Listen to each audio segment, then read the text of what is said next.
Where the red fern grows, day 6.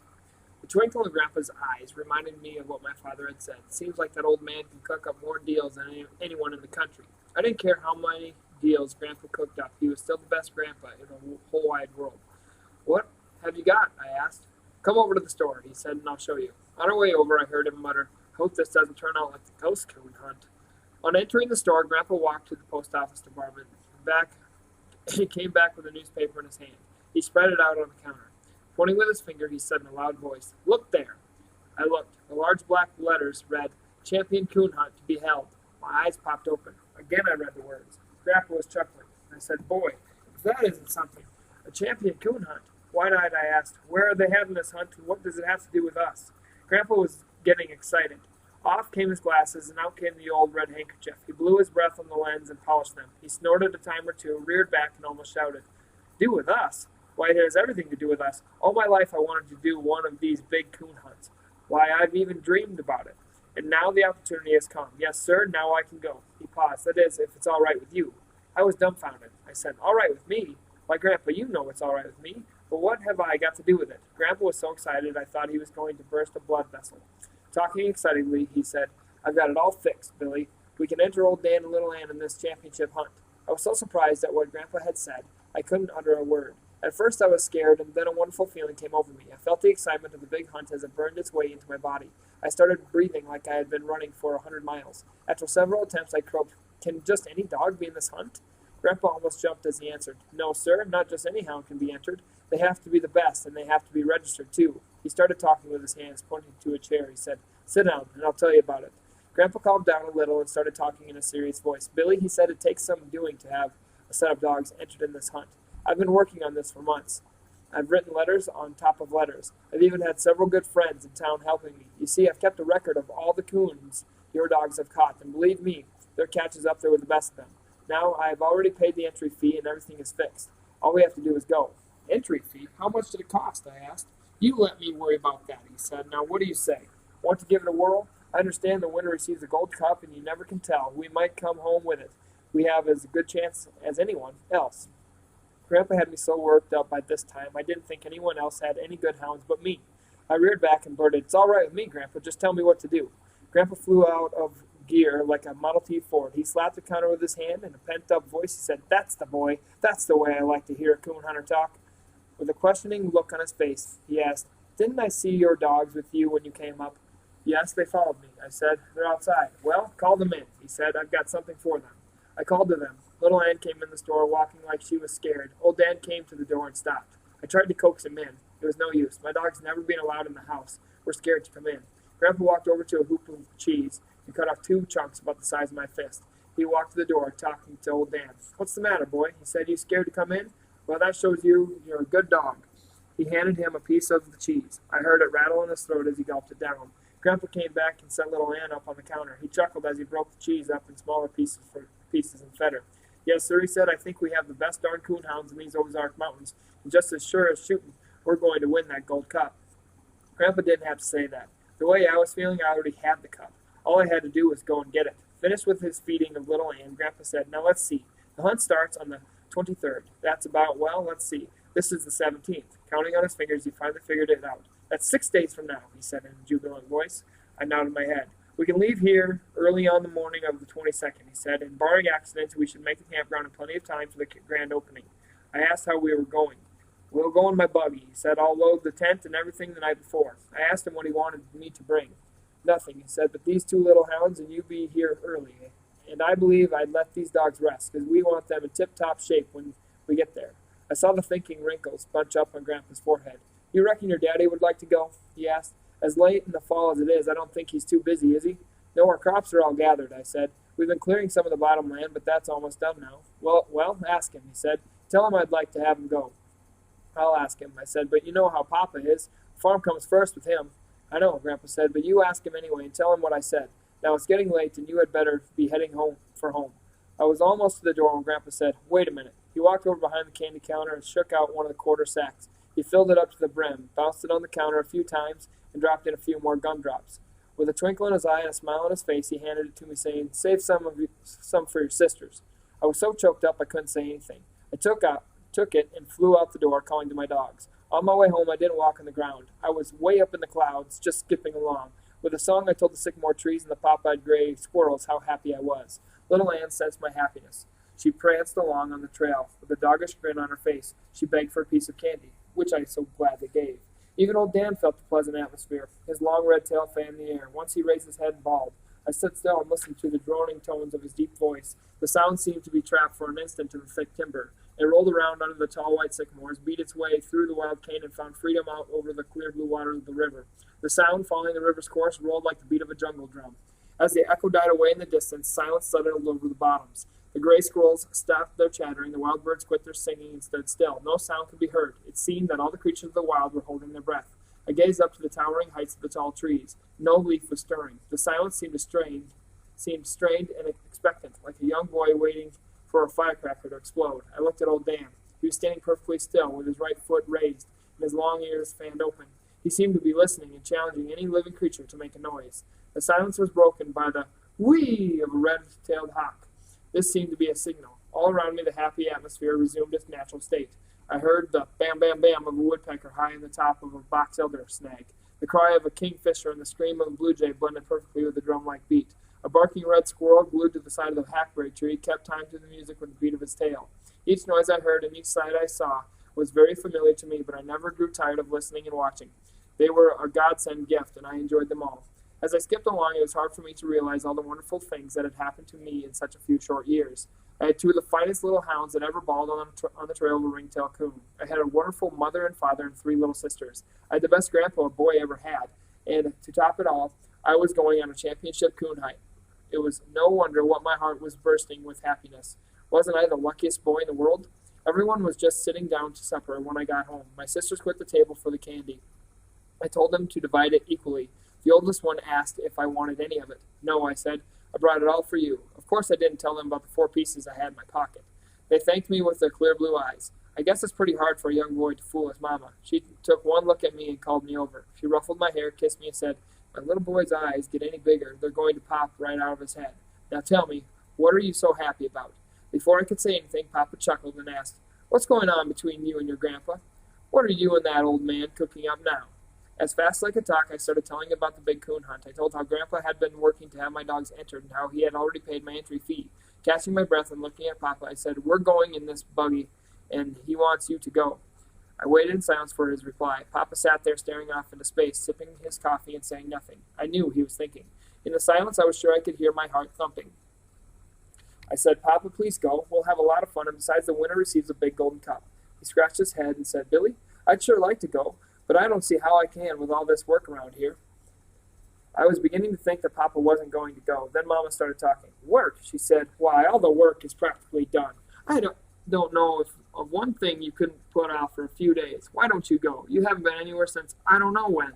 "It's not only the work I'm thinking of," Papa said. "It's you and the girls." "Why, don't you worry about the girls and me," Mama said. "We'll be all right. Besides, it'll be several months yet before I need any help." When Mama said this, it dawned on me. I had been so busy with my coon hunting, I hadn't noticed anything unusual. Mama's tummy was all swelled up. She was going to have a baby. I felt guilty for not having noticed. I went over and put my arms around her and kissed her. Papa spoke up. "It's sure going to be a big hunt," he said. I heard something about it up at the store one day. Grandpa said there would be hunters there from everywhere, he said, and some of the best coon hunters in the country. "Do you think you have a chance to win the cup?" Papa asked. I started to answer him when the little one piped up. "They can't beat old Dan and little Ann," she said. "I just bet they can't." Everyone laughed at her serious remark. I would have kissed her, but she had the candy, cornbread, and molasses all over her face. I told Papa I didn't know how good those dogs were, but there was one thing I did know. If they beat mine, they would have to hunt harder than they ever had before. After I had my say about the dogs, the silence settled over the dining room. Everyone was looking at Papa and waiting for his answer.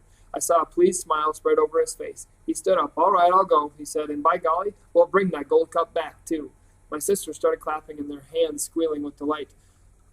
A satisfied smile spread over my mother's face. At that moment, I'm sure no boy in the world could have been happier than I. Tears of happiness rolled down my cheeks. Mama wiped them away with her apron. In the midst of all the excitement, my little sister, saying not a word, climbed down from her chair. No one said anything. We just watched her. Still clutching a spoon in her small hand, she came around the table and walked up to me. Looking down at the floor in a bashful voice, she asked, "Can I have the gold cup?" Putting my finger under her sticky little chin, I tilted her head. I smiled as I looked into her clear blue eyes. I said, "Honey, if I win it, I'll give it to no one but you." I had to cross my heart and hope to die several times before she was satisfied. Back in her chair, she gloated over the others. "You just wait and see," she said. "It'll be all mine. Nobody's but mine. And I'll put my banty eggs in it." "Silly, you don't put banty eggs in a gold cup," the oldest one said. "They're just made to look at." That night I dreamed about gold cups, little red hounds and coons as big as rain barrels. Once I woke myself up whooping to my dogs. The next few days were busy ones for me. Knowing that Papa and I would be gone for several days, I did everything I could to make things convenient for Mama. I chopped a large pile of wood and stacked it close to the kitchen door. To make it easy for her to feed our stock, I cut some poles from the hillside and boxed up one of the stalls in the barn. I filled it full of hay so she wouldn't have to climb the ladder to the loft.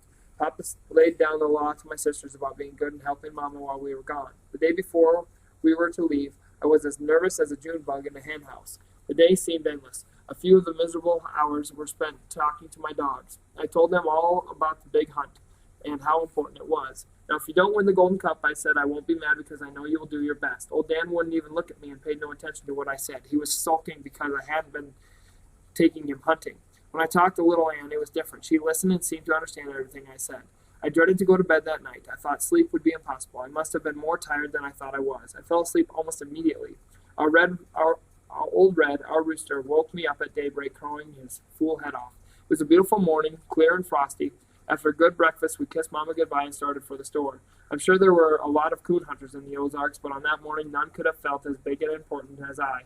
Walking along by the side of my father, I threw out my chest and tried hard to keep pace with his long strides. He noticed and laughed. "You'll have to grow a little bit," he said, "before you can take steps that long." I didn't say anything. I just smiled. Hearing a noise overhead, I looked up. The gray ones were winging their way southward. I listened to their talking and wondered what they were saying. Looking to the mountains around us, I saw that the mysterious artist who comes at night had paid us a visit. I wondered how he could paint so many different colors in one night: red, wine, yellow, and rust. My dogs were trotting along in front of us. I smiled at the way their hindquarters shifted to the right. Little Ann would jump and bounce and try to get old Dan to play, but the solemn old boy just jogged along, heedless of everything. "You know," Papa said, "she doesn't even act like a hound. She is bouncing and playing all the time. Why, she acts more like a little pup than a hound." "Yes, I know," I said. "I've noticed that myself. But you know one thing, Papa? She's the smartest dog I've ever seen. Why, some of the things she does are almost unbelievable." "Yes, I know," said Papa, "but still, it's strange, very strange." "There's only one thing wrong with her, Papa," I said. "Yeah, what's that?" "You won't believe it," I said, "but she's gun-shy." "Gun-shy? How do you know she's gun-shy?" Papa asked. "I didn't know for a long time," I said, "until one day when I was hoeing corn down in the field by the old slough. She and old Dan were digging in a bank after a groundhog. Across the river, some fishermen started shooting a gun. It scared little Ann, and she came running to me, shaking all over." "Ah," Papa said, "maybe you just thought she was scared." "No, I didn't, Papa," I said. "It happened again up at the store one day. Grandpa shot a chicken hawk. When the gun went off, it scared her half to death. No, she's gun-shy, all right." "Oh, well," Papa said, "that doesn't mean anything. A lot of dogs are afraid of guns." "I know," I said, "but you wouldn't think she would be that way. I believe if I had a gun of my own, I could break her of being gun-shy." Papa looked at me. He said, "From what your mother says, you won't be getting a gun for some time yet." "Yes, I know," I said. When we reached the store, we saw the team was already hitched to the buggy and was standing in front of the store. Grandpa had loaded the tent and several boxes of groceries. I had never seen him in such high spirits. He slapped Papa on the back, saying, "I'm sure glad you could go with us. It'll do you good to get out once in a while." Papa laughed and said, "It looked like I had to go or everyone in the family mad at me." Looking in the buggy, I saw my axe. I didn't think I ever wanted to see it again, but for some reason it didn't look like I thought it would. There was no blood on it, and it looked harmless enough, laying there, all clean and bright. Grandpa saw me looking at it. He came over. "I kept it a few days," he said, "just in case the marshal wanted to ask some questions. Everything seems to be all right now, and we may need a good axe on this hunt." Grandpa sensed how I felt about the axe. He waited in silence for my answer. The excitement of the hunt was so strong in me, even the sight of the axe brought back only a fleeting remembrance of Reuben's accident.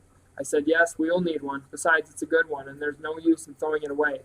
Grandpa laughed, reached over, and screwed my cap around my head, saying, "That's the boy. That's what I wanted you to say. Now you better go to the barn and get some hay and make a bed in the buggy for your dogs." "Ah, Grandpa," I said, "they can walk. They don't ever get tired. Besides, they're used to walking." "Walk?" Grandpa almost shouted.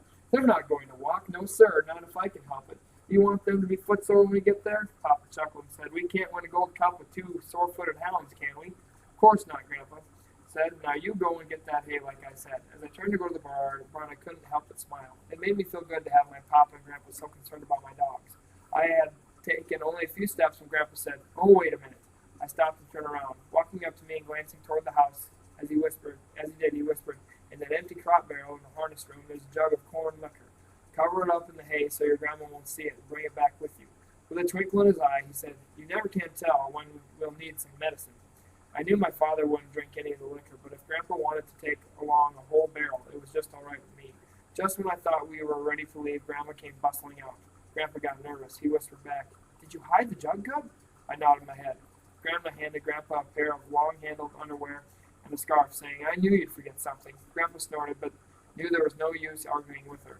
She started picking around in the groceries, asking about salt, pepper, and matches. "Nanny, we've got everything," he said. "You must think I'm a baby and don't know how to pack a grub box." "A baby?" Grandma snorted. "Why, you're worse than a baby. At least they have a little sense. You don't have any at all. An old codger like you out chasing a coon all over the hills."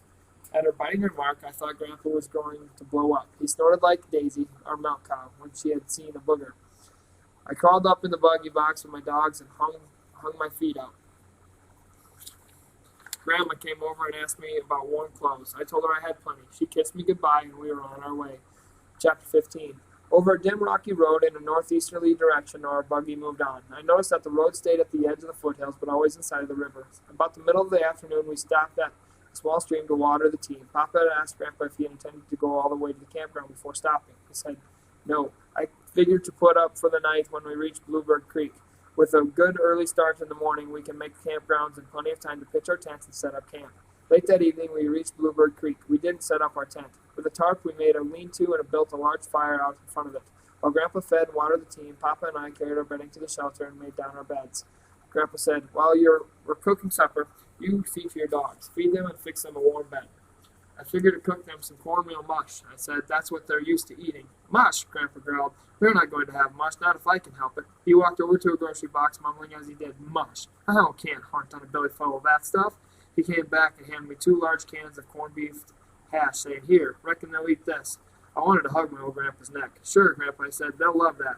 Opening one of the cans, I dumped it out on a piece of bark in front of old Dan. He sniffed at it and refused to eat. I laughed, for I knew why. While I was opening the other can, Grandpa came over. "What's the matter?" he asked. "Won't he eat it?"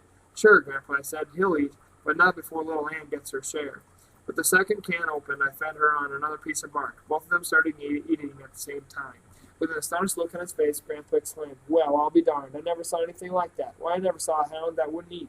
"Did you train them to do that?" "No, Grandpa," I said. "They've always been that way. They won't take anything away from each other, and everything they do it as one."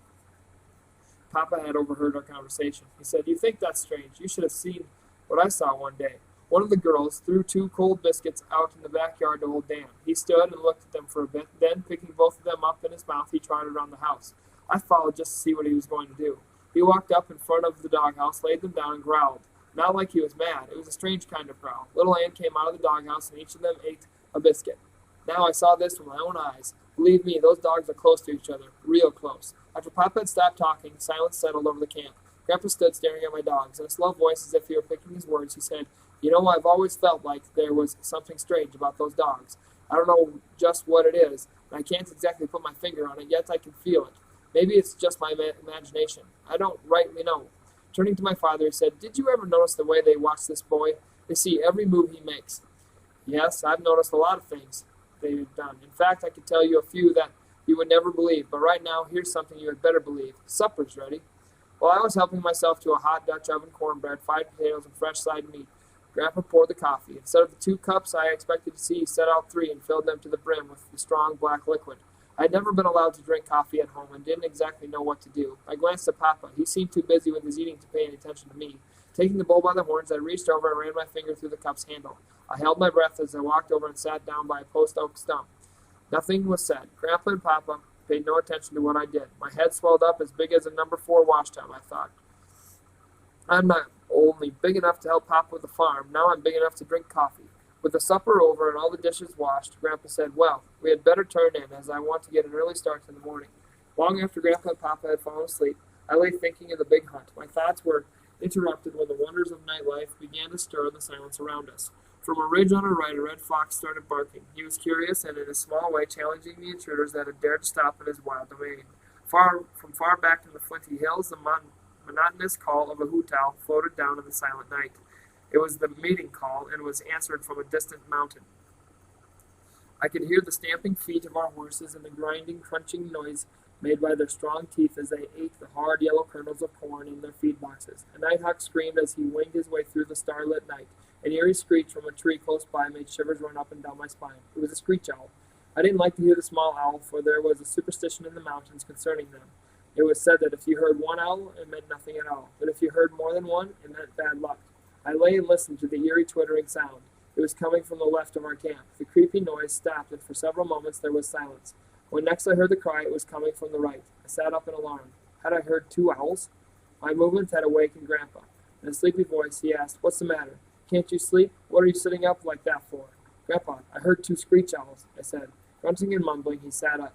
Rubbing the sleep from his eyes, he said, "You heard two screech owls? Why, that's nothing. I've heard two. Oh, I see. You're thinking the bad luck superstition. There's nothing to that, nothing at all. Now lie down and go to sleep. Tomorrow is going to be a big day." I tried hard to fall asleep, but I couldn't.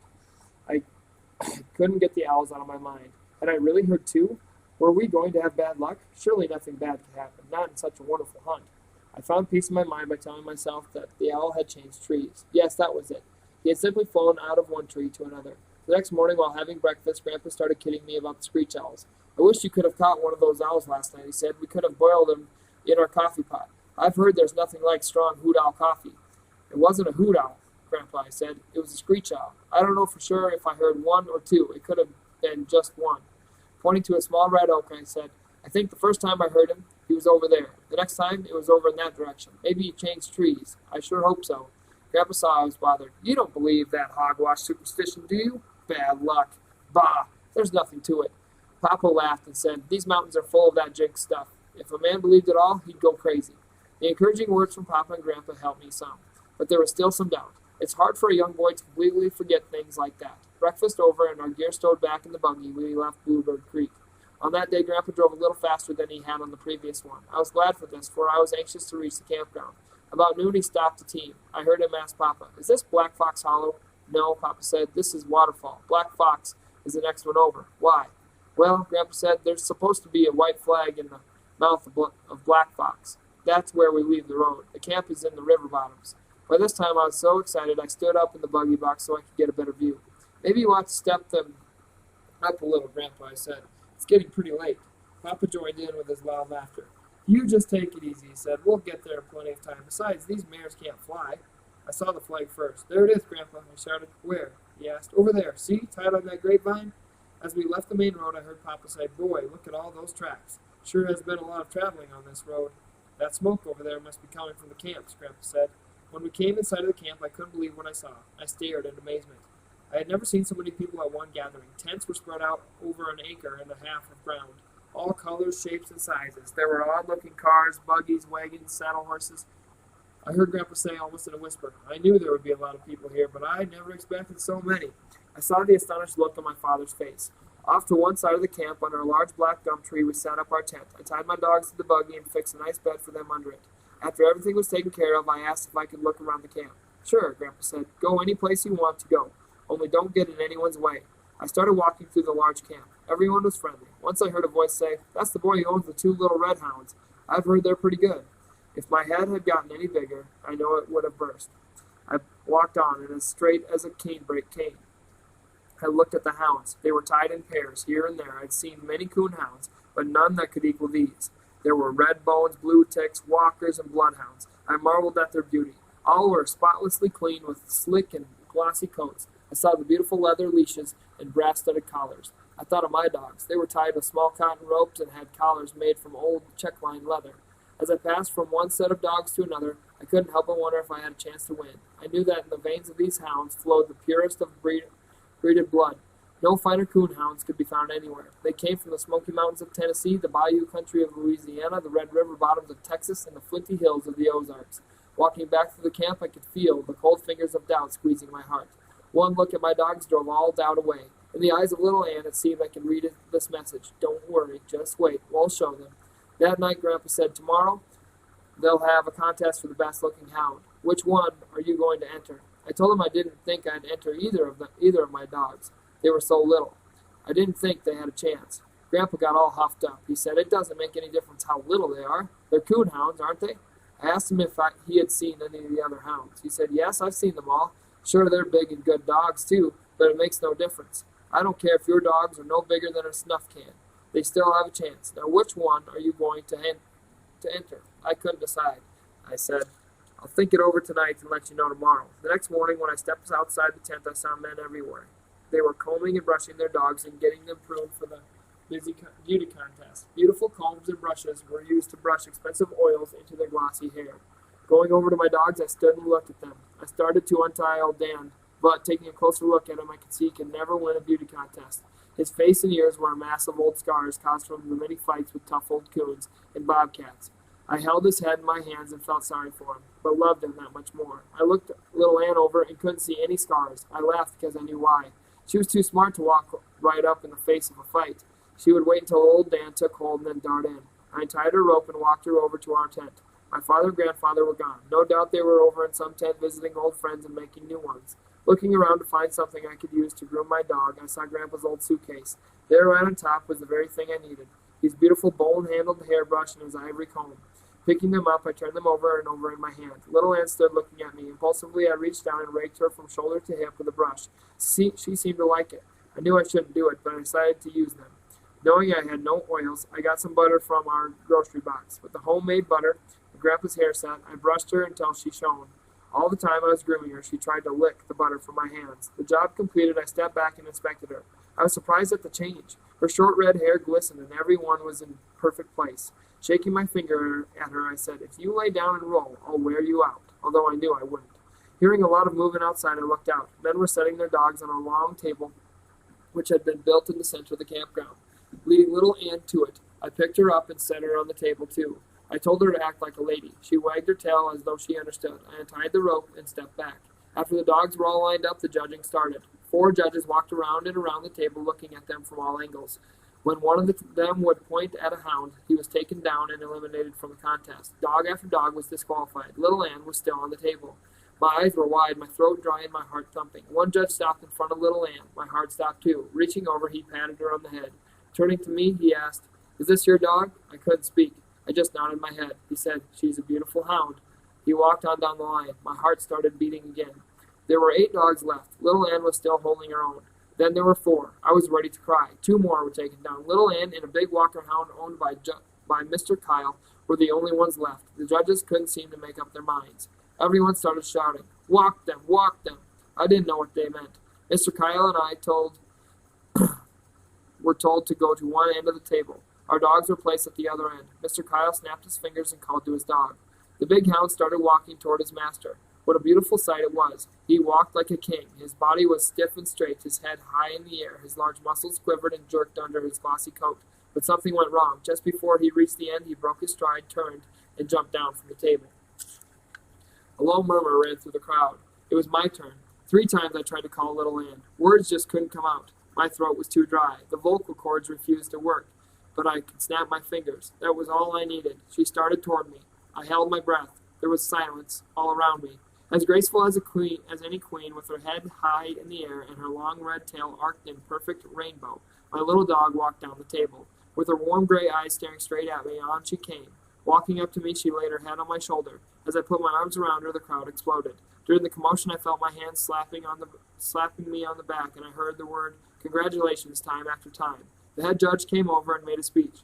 Handing me a small silver cup, he said, "Congratulations, son. It was justly won." The tears came rolling. I gathered my dog up in my arms and walked to our tent. Grandpa followed, proudly carrying the cup. That evening, the head judge stepped up on the table. He had a small box in his hand. He shouted, "Over here, men. I have some announcements to make." We all gathered around. In a loud voice, he said, "Gentlemen, the contest will start tonight. I'm sure most of you men have been in these hunts before. For those of you who haven't, I will explain the rules. Each night, 5 sets of dogs will be taken out to hunt.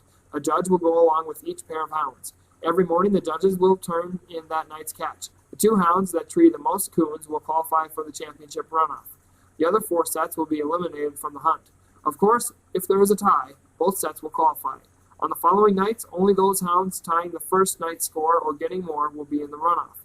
Now, gentlemen, this hunt must be carried out in a sportsmanlike way. If the coon is treed where he can't be caught, such as in a bluff, it will not be counted. You must catch the coon, skin it, and turn the hide over to your judge. You are allowed to take an axe, a lantern, and a gun with birdshot, which you can use to get a coon out of a tree. 25 sets of hounds have been entered in the hunt. In this box I have 25 cards. Every one of the contests will now line up for the drawing. The card you draw will tell you what night your hounds are to hunt. Walking along in the line, I noticed the beautiful red coats, the caps, and the soft leather boots worn by the other hunters. I felt out the place in my faded blue overalls, old sheepskin coat, and scuffed and worn shoes, but to the wonderful men it made no difference. They treated me like a man, and even talked to me like a man. When it came to my time to draw, my hand was shaking so hard I could hardly get it in the box. Pulling the card out, I saw I had drawn the fourth night. After the hunters had left, we stood around our campfire, sipping strong black coffee and listening to the baying of the hounds. Time after time, we heard the tree bark.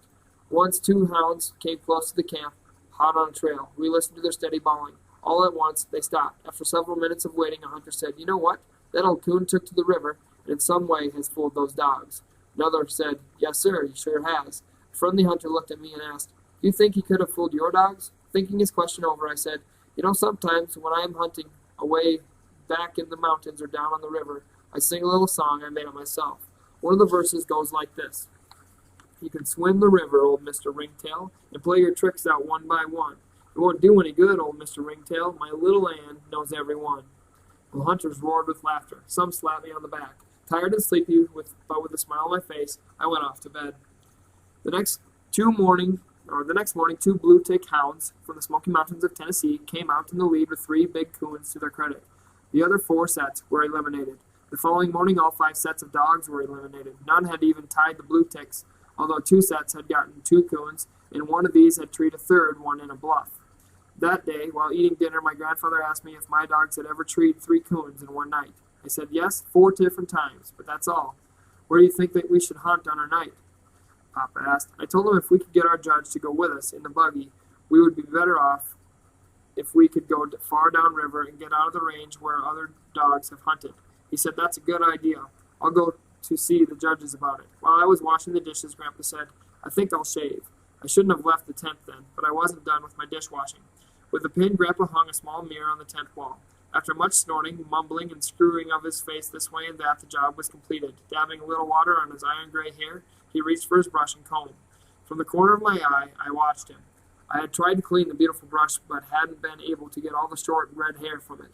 With 2 fingers, Grandpa pulled some of the hair from the bristles. Holding it in front of him, he looked it over carefully. Then, bending over close to the mirror, peeking over his glasses, he inspected his head. Straightening up, he looked at the brush again. Turning around quickly, he looked straight at me and said, "Say, young." Not waiting for anything more, I scooted for the door. Crawling under the buggy, I lay down between my dogs. I knew he wouldn't be mad at me, but it would be best to stay away for a while. The third night, the blue ticks were tied by 2 black and tan hounds from the bayou country of Louisiana. All that day I was restless. I prowled through the camp. Every little while I would go and see how old Dan and little Ann were. Once I took 2 weenies from our groceries. I heated them and gave them to my dogs for a treat. Old Dan swallowed his down in one gulp and looked at me as if to say, "Is that all?" Little Ann ate hers in a ladylike way. I could have sworn I saw a small grin on her face. Grandpa was hopping around like a grasshopper, going here and there. Once passing a tent, I heard his voice. I knew he was bragging about my dogs. I smiled to myself.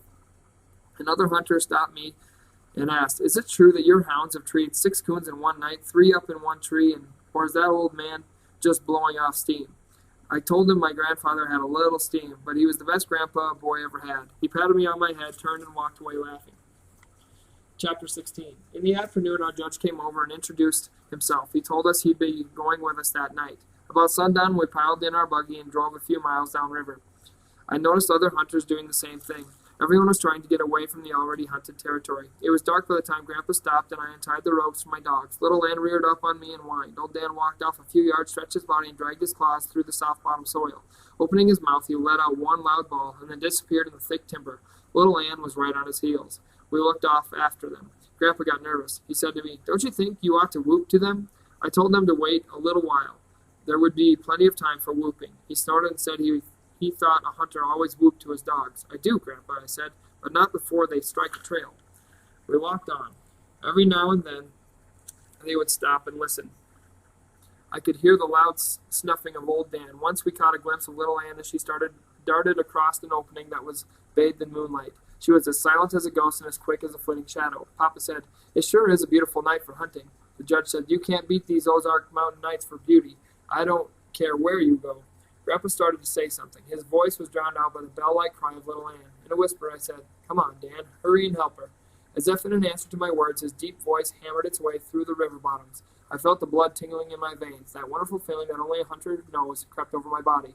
Looking over at Grandpa, I said, "Now you can whoop." Jerking off his hat and throwing back in his head, he let out a yell. It wasn't a whoop or a screech. It was about halfway in between. Everyone laughed. The coon was running upriver toward our campground. We turned and followed. I could tell by the dogs' voices that they were running side by side and were hot on the trail. Closing my eyes, I could almost see them running, bodies stretched to their fullest length, legs pounding up and down in white steam rolling from their hot breath in the frosty night. Grandpa got tangled up in some underbrush and lost his hat and spectacles. It took us a while to find the glasses. Papa said something about getting them wired on with baling wire. Grandpa snorted. The judge laughed. The coon crossed the river and ran on upstream. Soon my dogs were out of hearing distance. I told Papa we had better stay on our side of the river and keep going until we heard them again. 20 minutes later, we heard them coming back. We stopped. "I think they've crossed back to our side," I said. All at once, the voices of my dogs were drowned out by a loud roar. "What in the world was that?" Grandpa said. "I don't know," the judge said. "Reckon it was wind or thunder."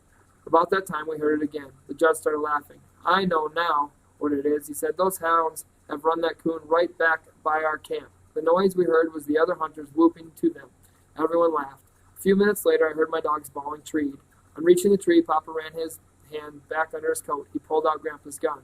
"That's a funny-looking gun," the judge said. "It's a 410 gauge pistol, isn't it?" "It's the very thing for this kind of work," Papa said. "You couldn't kill a coon with it if you tried, especially if you're using birdshot. All it will do is sting his hide a little." At the crack of the gun, the coon gave a loud squall and jumped. My dogs lost no time in killing him. We skinned the coon and soon were on our way again. The next time my dogs treed, they were across the river from us. Finding a riffle, we pulled off our shoes and started across. Grandpa very gingerly started picking his way. His tender old feet moved from one smooth rock to the other. Everything was fine till we reached midstream where the current was much, much swifter. He stepped on a loose round rock. It rolled and down he went. As the cold river water touched his body, he let out a yell that could have been heard for miles. He looked so funny we couldn't keep from laughing. Papa and the judge held him to his feet. Laughing every step of the way, we finally reached the other side. Grandpa kept going in his wet clothes until we reached the tree where the dogs were. After killing the coon, we built a large fire so Grandpa could dry his clothes. He'd get up as close to the fire as he could and turn this way and that. He looked so funny standing there with his long underwear steaming. I started rolling with laughter. He looked over at me and snapped. "What's so funny?" I said, "Nothing." "Well, why are you laughing?" he said. At this remark, Papa and the judge laughed until their eyes watered. Mumbling and grumbling, Papa said, "If you fellas were as cold as I am, you wouldn't be laughing." We knew we shouldn't be laughing, but we couldn't help ourselves. The judge looked at his watch. "It's after 3 o'clock, he said. "Do you think they'll tree another one?" As if to throw the words back in the judge's face, old Dan opened up. I stood up and whooped, "Whoo-ee! Get him, Dan, get him!" and put him up in a little tree. There was a mad scramble. Grandpa tried to put his breeches on backwards. The judge and Papa ran over to help him with his shoes. Each one tried to put a shoe on in the wrong foot. I was laughing so hard I could do nothing. 100 yards from the fire, I realized we had forgotten the coonskins. I ran back for them. My dogs had jumped the coon in swampland. He tore out for the river bottoms. I could tell they were close to him by their fast bawling. All at once, their baying stopped. We stood and listened, and old Dan bawled treed a few more times and then stopped.